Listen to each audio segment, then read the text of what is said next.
this time I'm in Manila and try to find out what this city has to offer and if they still have to catch up or if they are top of the notch. And I start off in the food court called Hole in the Wall, and this is a dish made of Nicos Santos, one of the upcoming stars of the cuisine, and I'm trying to catch both worlds, the modern way and as well some kind of the traditional and the heritage cuisine that this city has to offer. By the way, Manila is a metropolis consistent of 5 different cities, and the whole region has in total more than 20 million citizens. So I'm quite sure that there's a lot to explore and to find out. Stay tuned and see you at the end. Roti with mackerel and a sweet milk sauce. Salty and sweet. Perfect.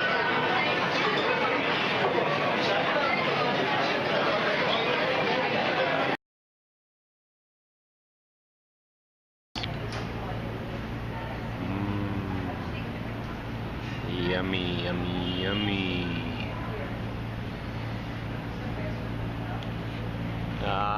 This is really looking good. First night in the Philippines. Manila just arrived and we are eating at the Best Female Chef 2016, Margarita Fores. Yeah, enjoying the lunch. There are actually some really kind of modern styled, ambitious or sophisticated restaurants. Behind me is Hey Handsome, is a joint venture of one of the upcoming culinary stars of Manila called Nicos Santos. And as you can see, he's already awarded.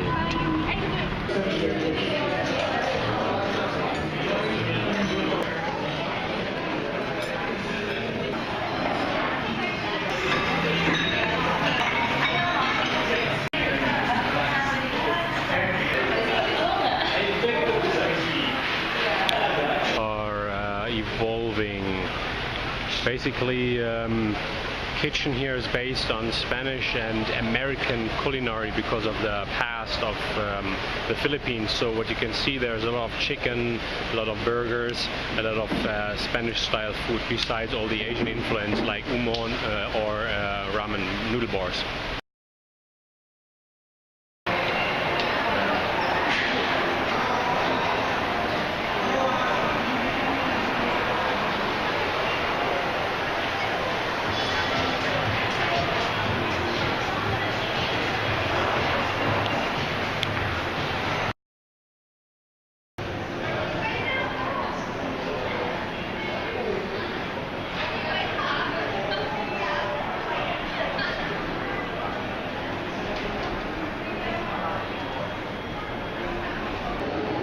Standing in the Uptown Mall, which is one of the malls, something like that in Manila. And what I really, my first impression is that it's a really cool mixture between luxury on the one hand, on the other hand you have still those poverty. So you have in those districts like Bonifacio and Makati, which is financial and business district, you have modern type of restaurant concept. On the other hand you have food stalls, hawker stands, street food. So good variety between traditional and modern food.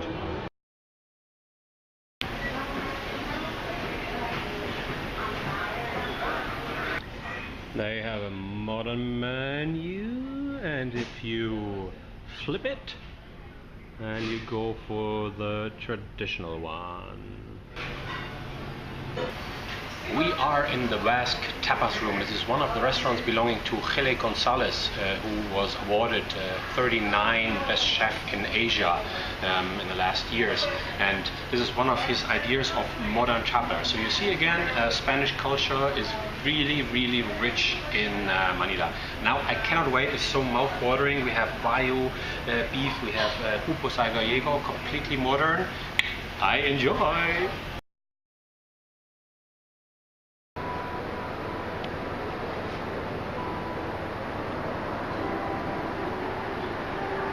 Filipino diet is based on simple things like rice, like pork, and like chicken. So in rural areas, this is the typical breakfast, savory and gives you energy for the whole day. And there you see the clash between the sophisticated kitchen in Manila and the easy food, which is actually not really adventurous. We have corned beef, we have a little bit of rice, sometimes leftovers from the day before, and an egg. But it's good, it does the job, so I will enjoy my breakfast, and yeah.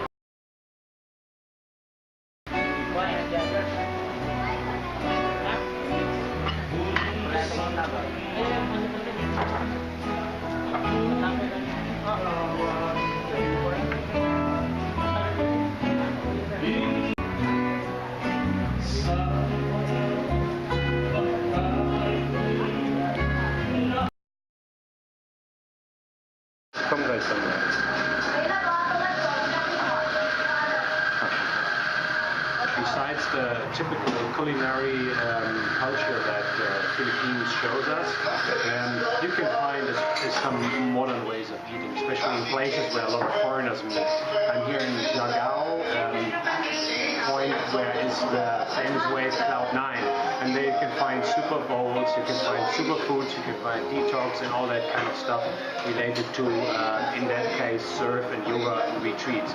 Healthy, modern lifestyle. So as well here they did a step forward, and I will enjoy that kind of granola coconut bowl called bombilla.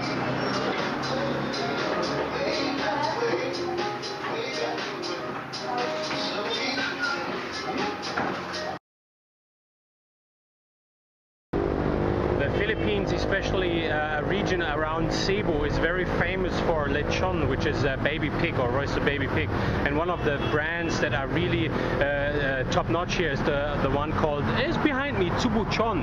And that's the one that Anthony Bourdain said has the best pork he's ever eaten. So I'll go find out how good this meat really is.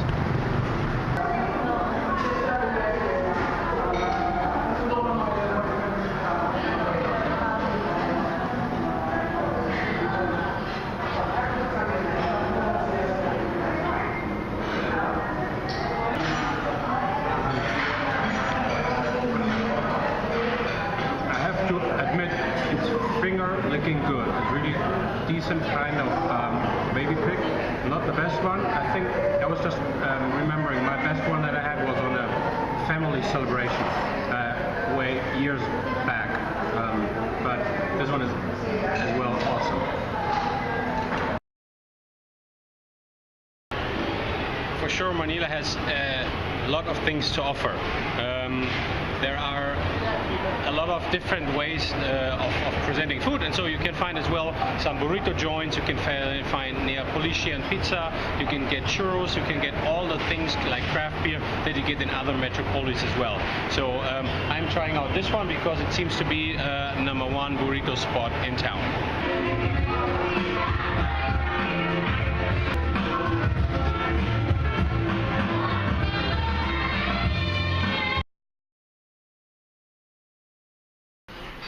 Okay, here's the thing. If you want to go for organic and healthy option, you can find that as well in Manila. It's no big problem. I'm here at the wholesome table, and we got a really nice offer of smoothie bowls, superfoods, detox juices. I just had a nice one with charcoal, really pitch black. Yeah, have a look around, and I'd say if you would add avocado on this menu, you can also put that whole place somewhere to Melbourne or to Sydney. Has a little Aussie influence, or comparable as well, maybe to London.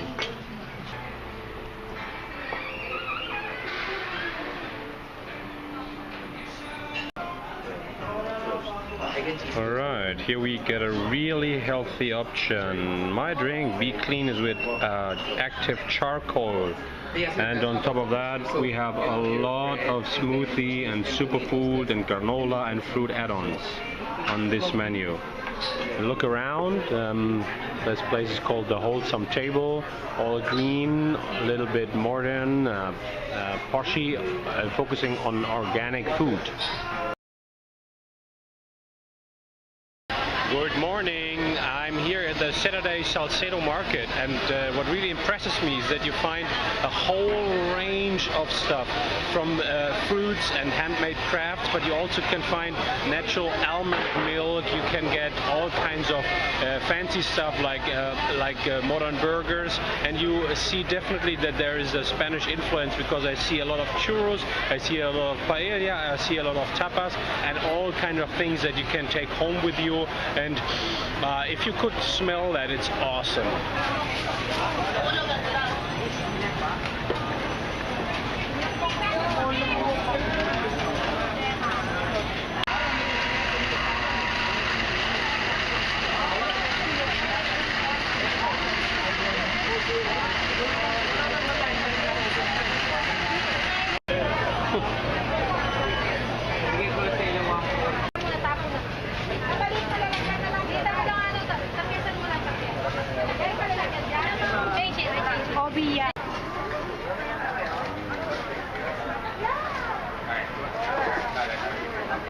Good morning, everybody. I start my day at the Legazpi Sunday market with a nice avocado ice cream. Avocado, and I have the other one is sea salt caramel. Well, that's kind of something that you can get regular, but avocado, I'm curious to find out how that tastes. And then I'll look what else we can find here.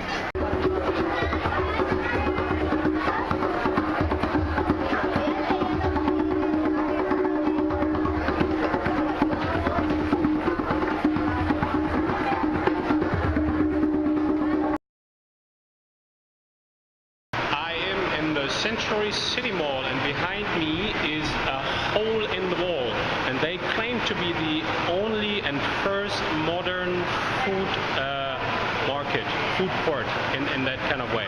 Probably they don't mean the hawker stands, because there are plenty of them in here, but maybe they mean it in the more modern way that we know from other metropolis. I will have a look and find out what they offer.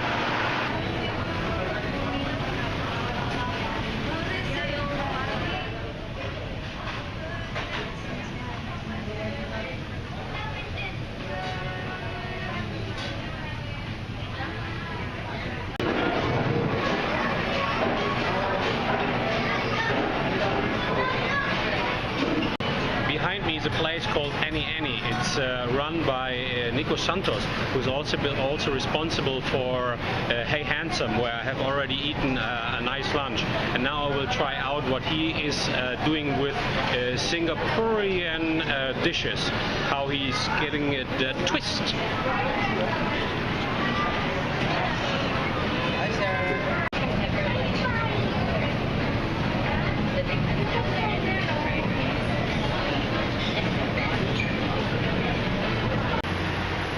To admit, Manila just left an impression. It's huge. Never thought that it's that big, actually. I would say if you put Mumbai and Singapore in one pot and you steer it well, the result you get Manila. So you have especially some places like Bonifacio area, Global City, or Makati, which are really modern, and you can see big, huge skyscrapers and a lot of construction work going on. You have huge malls, probably the most malls in all the Asian capitals, and on the other hand, you still have some kind of rural areas, some poor areas with street vendors all over. So it's a clash of culture. And so I'm quite uncertain if it's behind or beyond, but at the end I have to decide, it's black or white, it's either or. So I will better have a good look at what food and drinks has to offer. Tonight I'm going into a really speakeasy restaurant which is serving vegan and vegetarian dishes. So right now you see me enter kind of an office building, but the first entrance was through a basement, and you need to take the elevator, push the mezzanine button, and then you end up being in a small place called the Green Bar.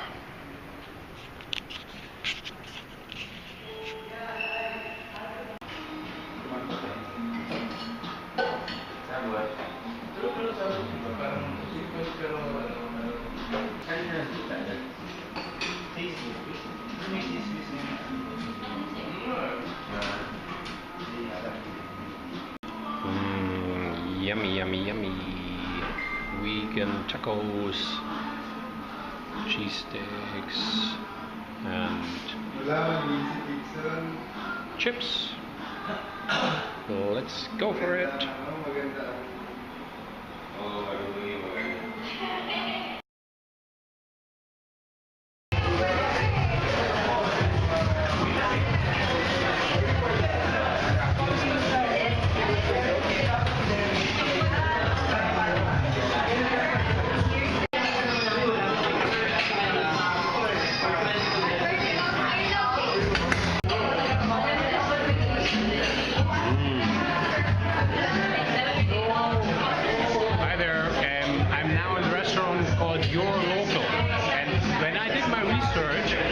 Time one name was popping up called Nicos Santos. It is the third place that I'm visiting where he's the mastermind behind it.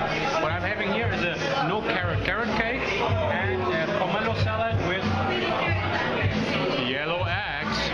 Bon appetit!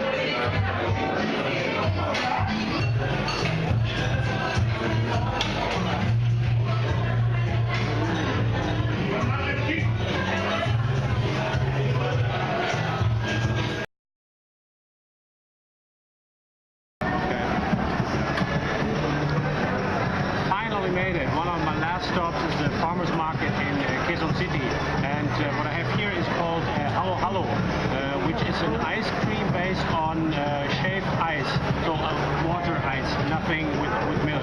And it reminds me a little of ice kasang or chendol of Malaysia. On top of that we have some dulce de leche, flan, and there's some coconut in it, and well, let's have a taste how it is.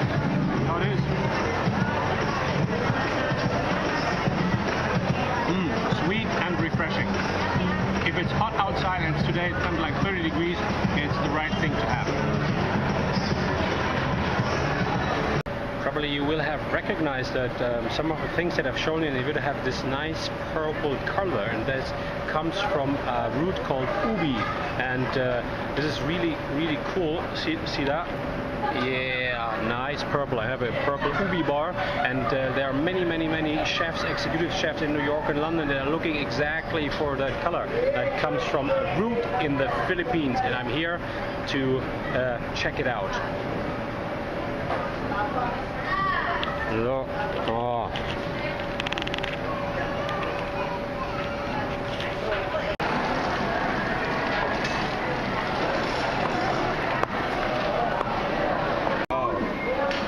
Some nice seaweed.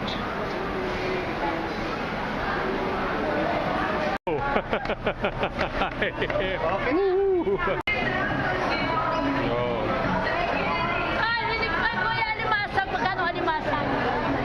Sometimes we Europeans are a little bit behind. We only know rice, maybe basmati rice or sushi rice and wild rice. But look behind me how big the variety is of only rice.